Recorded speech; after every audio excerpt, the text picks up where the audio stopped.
For the first time, the Bureau of Land Management is providing e-bike riders with new routes to explore public lands and allowing riders themselves to suggest which routes the BLM should open to e-bikes. The growing popularity of e-bikes is driving a movement to increase recreational opportunities and to expand access on public lands. The BLM defines e-bikes as low-speed electrical bicycles with 2 or 3 wheels, fully operable pedals, and an electric motor of less than 750 watts, or 1 horsepower. Riders can already use e-bikes on routes open to off-highway vehicles, or OHVs. E-bike use is regulated on these OHV routes, which means they're subject to the laws and regulations governing motorized vehicles.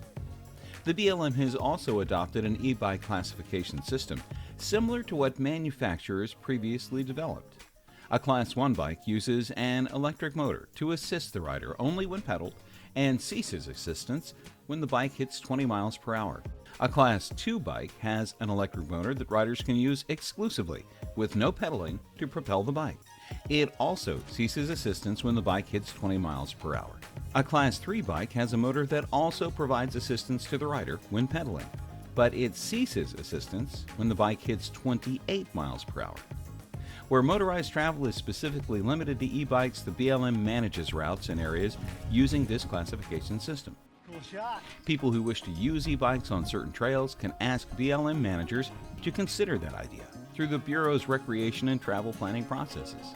After the Bureau receives a request, it will examine the idea under the National Environmental Policy Act. That analysis would consider all factors to identify routes that might allow e-bike use, look for potential conflicts between other users, and any possible environmental impacts.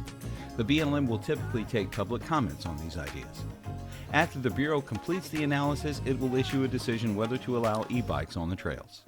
If e-bikes are approved, the Bureau would redesignate trail use from OHV closed to OHV limited, meaning riders can use only e-bikes and other non-motorized modes of transport.